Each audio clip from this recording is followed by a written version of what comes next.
Hi everyone, I'm Shaylin here with Reedsy. Today we're going to be talking about cliffhangers. Cliffhanger is one of the classic writing devices for creating suspense. Probably everyone is familiar with a cliffhanger, but if you're not, it's where a chapter or a section or even an entire piece of work ends on a shocking, unresolved plot point. The goal of a cliffhanger is to compel the reader to keep reading because they just need to know what happens next. The name comes from the idea that if we end a chapter with the character hanging from a cliff by their fingertips, we're going to want to keep reading to find out if they survive and how they get out of this situation. Cliffhangers often leave us at a point where the character is in a dangerous or deadly situation and we're not sure if or how they're going to survive, or a point where something shocking has been revealed. They're especially used a lot in television, where cliffhangers are used at the end of the episode to keep people coming back for the next one. Cliffhangers also go hand in hand with plot twists in this regard. These devices are often each other's best friend, since a lot of the time a cliffhanger occurs when we arrive at a plot twist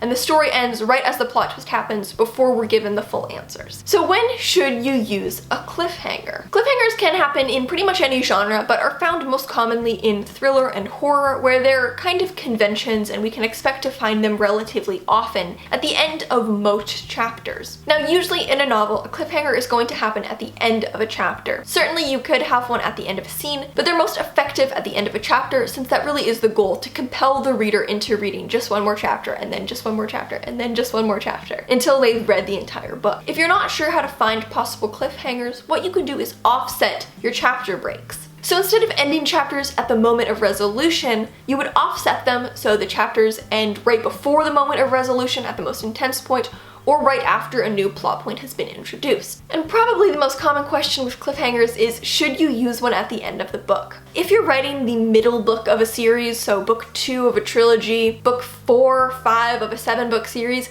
be my guest and end your book on a cliffhanger. This really is the most appropriate place to end an entire book on a cliffhanger. If it's a standalone, I would only do it if it's a convention of your genre. So if you're reading your genre, maybe you write in horror and you feel like a lot of books end on cliffhangers, maybe it would be appropriate to do so. In most cases, you probably don't want to end a standalone novel on a cliffhanger because there is nothing that comes after. The reader will never get answers to that question. And finally, if you're writing the last book in a series, you probably do not want to end it on a cliffhanger. I don't think I've ever read a series where the last book ended on a cliffhanger.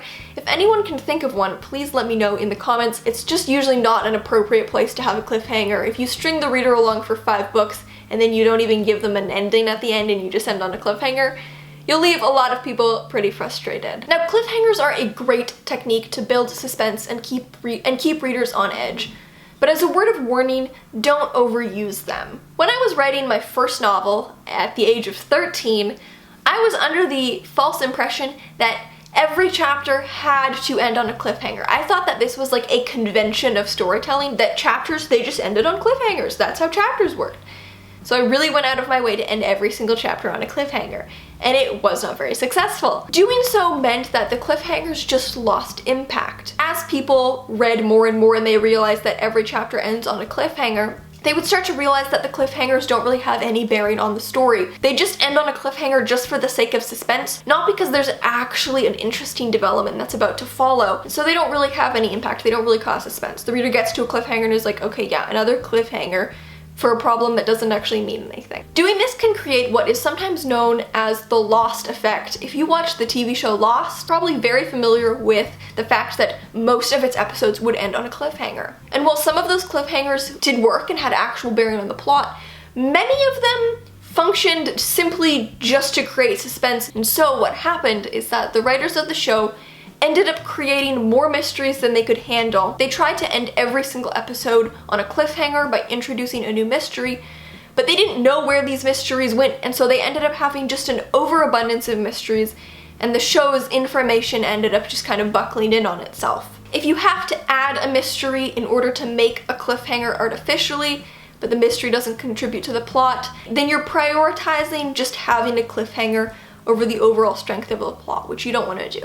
When you use a cliffhanger, it should be because the plot reaches a natural point of high suspense or plot twist, and it makes sense to put a cliffhanger. So what makes a good cliffhanger? What are the qualities of a good cliffhanger? First of all is that it leads us into the next plot point. A good cliffhanger naturally develops the plot and furthers the plot rather than being a random incident. Like I just mentioned earlier, if you have to add in mysteries or disasters just to create cliffhangers, but they don't actually further the plot, you're going to end up with a really weak and choppy plot. A cliffhanger should be part of a necessary plot development.